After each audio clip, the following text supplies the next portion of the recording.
Yo, what's up, guys? This is Nerve or Graham, whatever you want to call me. And today I have another Game Battles match. This team was hosting and they got the rules completely wrong. They set it up like it was a pub match, and that's to the first team to 200. They didn't have any time limit on. I don't even think they had, like, friendly fire enabled. I really don't know. There was just a lot of shit that was wrong with this match. But yeah, I'm going to discuss Call of Duty 2 in depth. About my competitive, this is the next video on my competitive history. There's a lot of people out there that wanted to know about Call of Duty 4 and Surreal Legacy and stuff like that, but I think that it's important to discuss the way that Call of Duty 2 went, especially towards the end of the game, because that's where Surreal Legacy was really created, you know. So we're going to go in stages and stuff like that. Luckily, nobody played Call of Duty 3 really competitive because it was a really shit game. There was a couple teams that went there, played it, and then came back to Call of Duty 2 immediately. So, you know, pretty much we're just going to go Call of Duty 2, then Call of Duty 4. So jumping right into it, I was a part of a team called Pro. I was that guy at UPS, pretty much. That's where I worked, and a bunch of my team, this is before Pro actually, this is right when I picked up Call of Duty 2. We were all just, pretty much anybody that worked at UPS, you know that there's posies. There's like 12 shoots per posse, and that means there's 12 people that work with you on each side of a posse. So pretty much after work, what we would do is we get a group of people, and we would all go back to either one of my buddy's house, or we go back to my house, and we would just chill, you know, cook some food, and you know, play video games and stuff like that, or maybe all watch a movie or something like that, because we worked third shift, so we all got out of work at like 7 o'clock in the morning, and there was just nothing to do, you know. So we all just got together and pretty much just chilled, and after it was all said and done, we went to bed. Obviously, everyone went home. We didn't get down like that, but you know, we would wake up, and then that's when shit went down as far as like team-wise and stuff like that. But yeah, getting back to it, I was that guy at UPS that was pretty much like, oh yeah, you're the good one, you're the good one, and stuff like that. I didn't even know about clans, you know, so I was like fucking, I was pumped, right? I was like, yeah, I'm going to go in there, I'm going to demolish everyone, everyone's going to be off my nuts, saying, oh my god, you're so good, you're so good, you're so good, and I ran into a team, and they were like, leave the lobby, and we want to play clan match, because at the time there was no private match. And I was like, fuck you, I'm going to demolish all of you, and stuff like that. And they were all like, no, you're not, just leave, dude, you're going to save yourself embarrassment.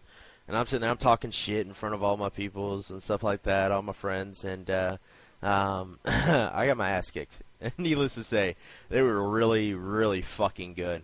But, you know, afterwards, I messaged them, I was like, yo, man, sorry for talking so much shit, obviously you guys were better. I want to know, how can I go about trying out for your team? And they were like, well, pretty much we can't judge your talent inside a public match because you're not playing with good people. We want to put you in an atmosphere with really good people, maybe set up a team scrim or something like that. So I ended up trying out. I made the team, and it was kind of funny because the person that was trying out with me was a guy called Moose, which was Optic J. So me and him ended up getting recruited to that team immediately. And later, I would say about a week and a half, 2 weeks later, someone was on Xbox Live forums, and Zergriz posted that he wanted to join a clan, and he posted his PC like resume and stuff like that, or maybe it was PS2 resume, and you know, we ended up recruiting him into the team, and that's kind of funny because that's pretty known people for YouTube, and that was right when Call of Duty 2 came out, so you know, we immediately got in there and we started playing matches and stuff like that, and there was a lot of stuff going around that they were cheating. The team that we were part of was cheating. So what we wanted to do is we wanted to, you know, kind of just split things up. Daily Dan was a part of Pro, and he ended up becoming the leader of Convicts, or Con, and he was just a really chill guy. Greenskeeper was a part of this team. He was really chill. Grizz and stuff like that. So we ended up leaving, and we went to go do Convicts, and everyone was just really, really relaxed. They were really chill, and everything was going fine. I mean, we were like 25-20 or something like that, and that was a record that we were happy with because, you know, we didn't really take it serious. I wanted to kind of take it to the next step because I was really competitive. This is right when I threw my arm out in baseball, and I wanted to be the best. I wanted to win. I wanted to you know, go undefeated And that's pretty much what I wanted to bring to the table whenever we play. This is right when I started figuring out about clans and stuff like that. So I wanted to go ahead and try to take it to the next step, you know. And so I went and I tried out for a team called Guides. And our very first match, I ended up making the team. Our very first match was against a team called H2O, which I think it was Hard to Overcome or something like that. And pretty much what happened was we beat them. They were like 31-0 at the time. And we just demolished them in our first match. Nightmare was drunk. Triggerfinger was just stoned out of his fucking mind. And we didn't even play with Supremacy, which was our fourth. We played with a guy called Unforgiven Fury, which was he was good, don't get me wrong, but he wasn't our solid fourth. And we just demolished him. It wasn't even close. And the thing about Gods was, at this point in time, everyone that played Call of Duty 2 knows that the sniper rifle was dominant. I mean, if you push the left trigger, your scope was already zoomed in. It pulled up the gun faster than any game. The bullets flew 100% straight. It was more of an arcade type of shooter than it was a realistic shooter. And that's how Call of Duty 2 was. So pretty much the sniper rifle was the dominant gun. You can quick scope, you can no scope, across map. I mean, you could do everything, you know. And what the thing about Guides is they wanted to use iron sights. They wanted to make it a little bit more challenging.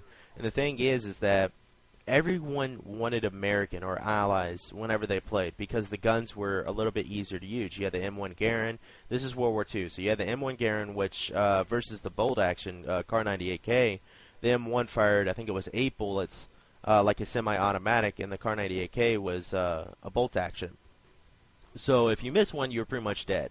And the thing about Gods is they wanted to get good with German because we felt like that was really important because if we can get good with German, obviously everyone's good with allies. So we ended up doing that, and things were going good. And pretty much what happened was we ended up all started double clanning. At one point in time, we were all double clanning. I was part of like 20 of the top 25 teams on the ladder.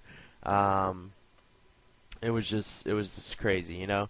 But at one point in time, okay, I was a part of a team called Tactical Syndicate, which was sponsored by NX Gamers, and we ended up playing a team called IG, and it was funny because they ended up getting the match, and I was like, oh, I gotta go because I was on my IG tag, and I was like, I gotta go because you know something happened, and they were like, oh man, we got a match, but oh well, we'll get someone else to play. I said okay. So I get on my TS account, and we ended up smacking them, right? Just demolish them. It wasn't even close.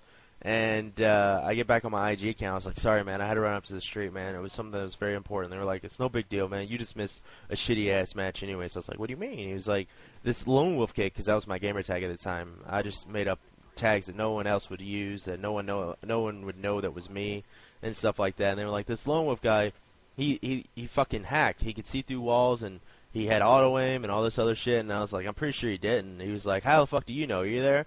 And I was like, yeah, I was, because I'm Lone Wolf. He says, what? I says, yeah, and I don't fucking hack. And it was funny as fuck, because that was just a shitty team that I joined. But the Best Buy tournament would have to be the biggest tournament on Call of Duty 2. I was a part of Gods at the time. Since this video is winding down, I'm going to try to talk about the tournaments real quick. As part of Gods, we ended up finishing like 4th or 5th or something like that. 3G ended up winning, which was the biggest tournament. They got $30,000 for the car because you played for a Jeep Wrangler, which is cheaper than what they are now. But anyways, it was $30,000, and then we went to the last 2 tournaments on Call of Duty 2 would be the NX Gamers King of the Hill tournament and the Pure Euphoria tournament, and this is when I brought Gods back. And that's with the same roster that was at Surreal Legacy. We ended up winning both those tournaments. So in the next video, you'll hear about Surreal Legacy's birth, Call of Duty 4 beta, and Call of Duty 4 the actual game. So thanks for watching, guys, and take it easy. This has been Nerve.